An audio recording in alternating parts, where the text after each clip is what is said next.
What if the secret to finding stronger connections in dating and in sales lies in the balance of who you are and what you do? Welcome to Love is Sandler.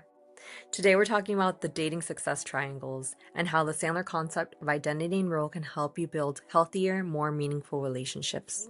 Joining me today is Eduardo, one of our incredible sales pros who's not only mastered this concept in his career, but also found ways to apply it to his personal life. Eduardo, welcome. Hey, thanks for having me. Sure thing. So let's just jump into the first question. Tell us, have you ever felt like you were letting a tough rejection define who you are? Yeah, and honestly, I feel like that happens often when you admire someone. Let that be a prospect or someone you're going out with or dating, especially in sales when we don't feel like we have equal business stature, as we call it. We would let someone that we're dealing with, a prospect, name it, right, is to need their approval. We need their approval because we admire them, right? And that comes out of us feeling maybe they're in a higher position. A lot of us salespeople are selling to CEOs, to high roles, and so Yeah. we're looking for their acceptance. And so Yeah, you're when talking we to the decision makers, so it's a little more intimidating. Exactly. And so in relationships, it feels much the same way, or when you're going out with people, when you're dating, you tend to really like people, whether because you think they're attractive or you really click. And so you're looking for their approval. And so, when you don't get that approval, that can really weigh some people down. And so definitely happened to me. And in both situations, you just got to remember your worth and act as if, you had nothing to lose in the transaction or the situation. Yeah. Can you share a time when a rejection, whether in sales or in dating, felt personal, and how did you handle it? That kind of goes with the previous question. Little story Yeah. time. So this one time, I'll start with sales. Mm-hmm.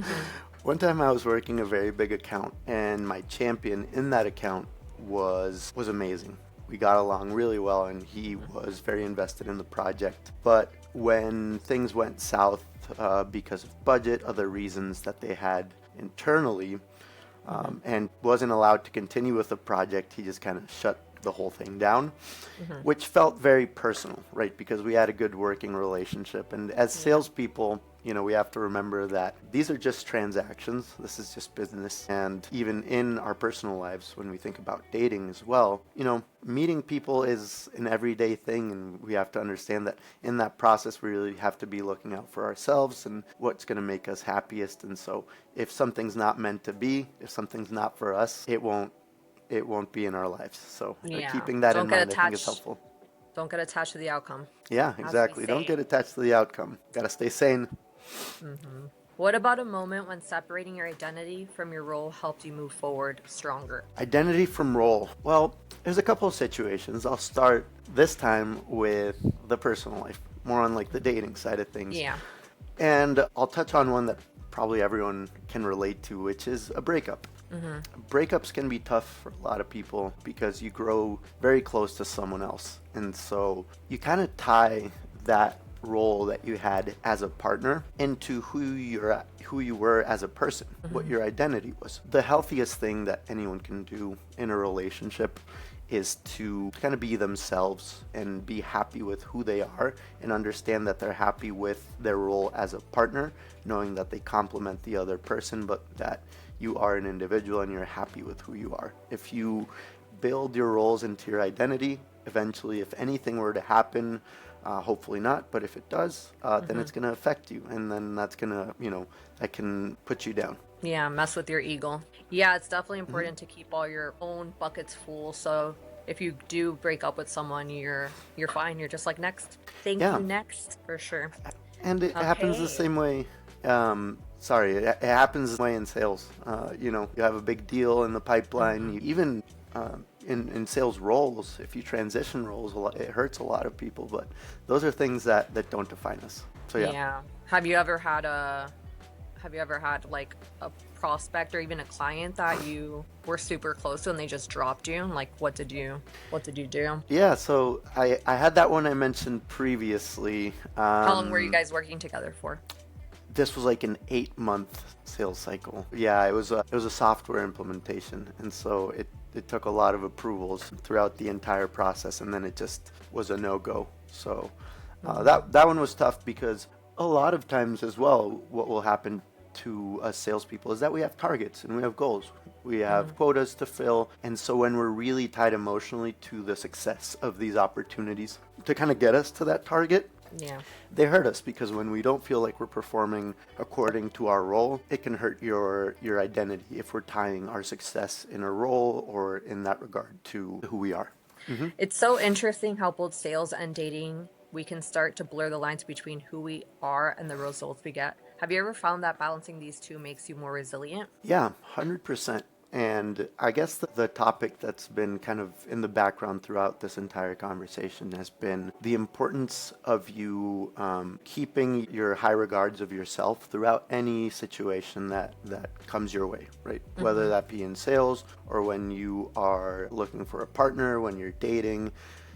These are all things that we do naturally, and they're things that we go through that don't really define us as people. I think what's important for us is to really continuously be working on our identity. How do we work on our identity? Staying healthy, practicing, things that make us whole, if you will.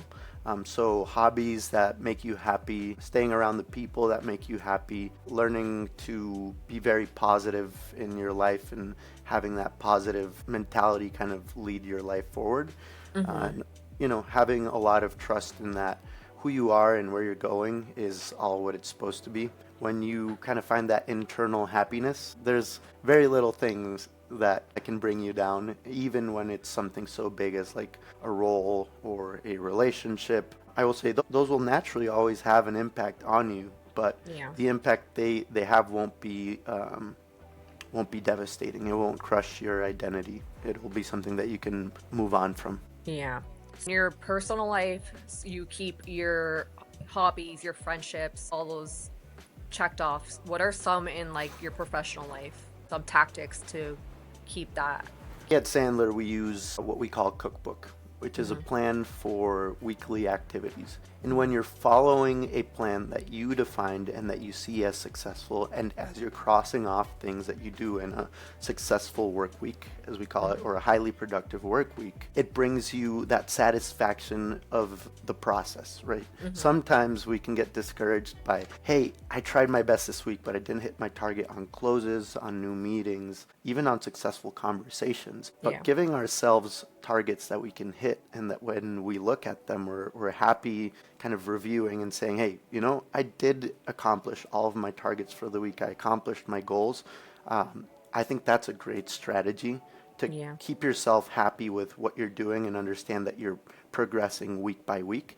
And then also, I think organization. I think order and a little bit of routine helps salespeople kind of continue their way, because sometimes we can get very disorganized, and knowing how to organize your day gives you a structure that makes you trust what you're doing and understand that that process is going to take you somewhere successful. Nice. I love that. Sandler Success Triangles reminds us that success comes from balancing 3 areas: behaviors, attitudes, and techniques. How do you see this playing out in both sales and relationships? Ooh, this is a good one. So there's a lot of approaches to success, right?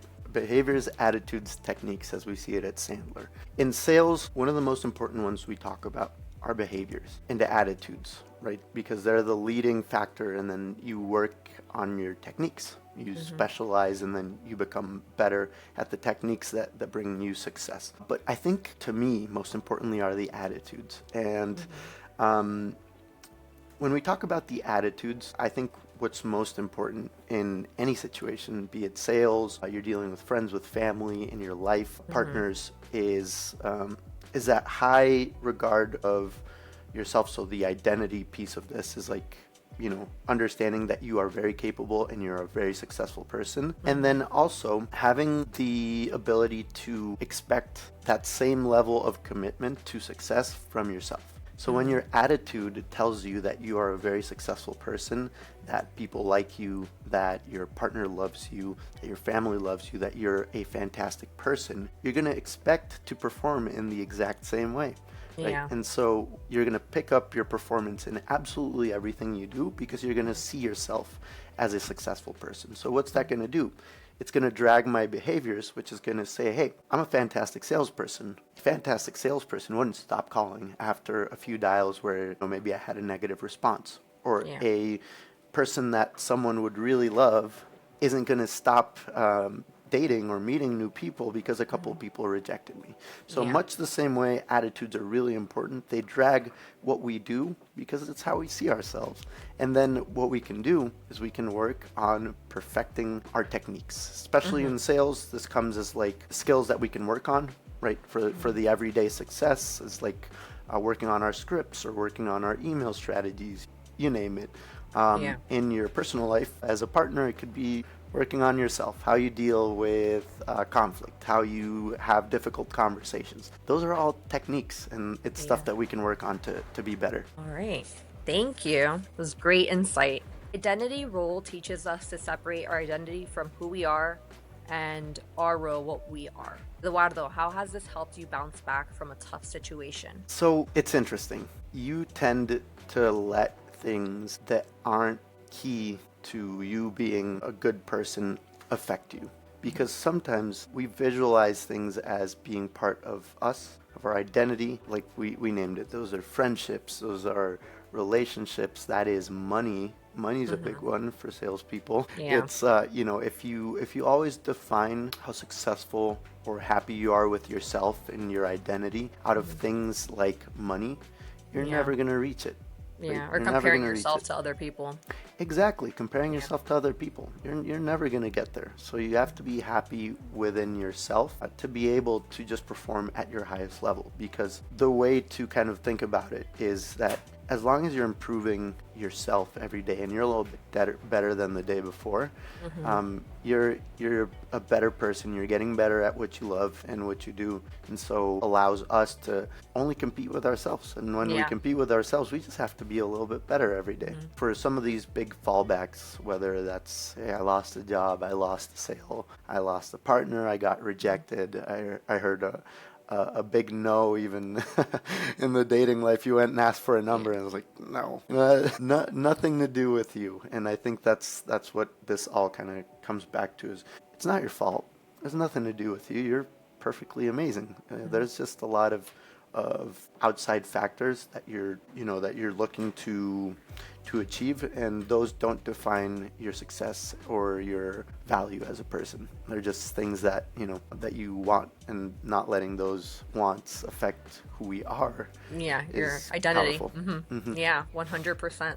So investing in ourselves to keep ourselves happy and not worry about rejections. Yeah, 100%. Okay, so what's one small habit our listeners can adopt to maintain this balance, whether they're dealing with a tough client or a date that didn't go as planned? So let's start with the personal side, on the dating side. I think keeping yourself in a place where you feel comfortable and proud of yourself is really important. Habits. I think working out is a really important one because it consistently releases endorphins for you, and it Yeah. makes you joyful. It also allows you to kind of feel good about yourself, right? And so look good, feel good, I think is a very real, it's a very real thing. I think consistently working out, working on yourself, reading, growing personally, I think is the best way to achieve that. And then in sales, one habit is to always remind yourself that regardless of the outcome of any opportunity, you're still going to be a successful salesperson.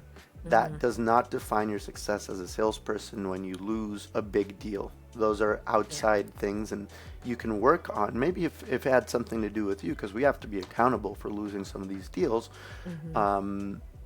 Always remind yourself that it's just an opportunity to grow. Yeah. I think any turn down in sales, the best thing we can do is remind ourselves, hey, let's learn from it. And much the same way with dating, personal life, they're all opportunities to grow. And when you start seeing them that way, they're not going to feel like something Big that you can't L's. overcome. Yeah. Yeah. Thank you so much for all your knowledge and insights and tips and tricks. We appreciate you joining us today. Yeah, thank you so much for having me. And for all you listeners out there, please remember that the most important person out in the world is you, and you have to take care of yourself in order to be happy and go out and achieve absolutely everything that you do want to achieve. So take care of yourselves. I love that. Remember, your identity is not tied to your results. Whether it's in sales rejection or dating disappointments, it does not define your worth. Focus on your behaviors and your techniques and let your attitude lead the way. What's one thing you've learned to separate your identity from your role?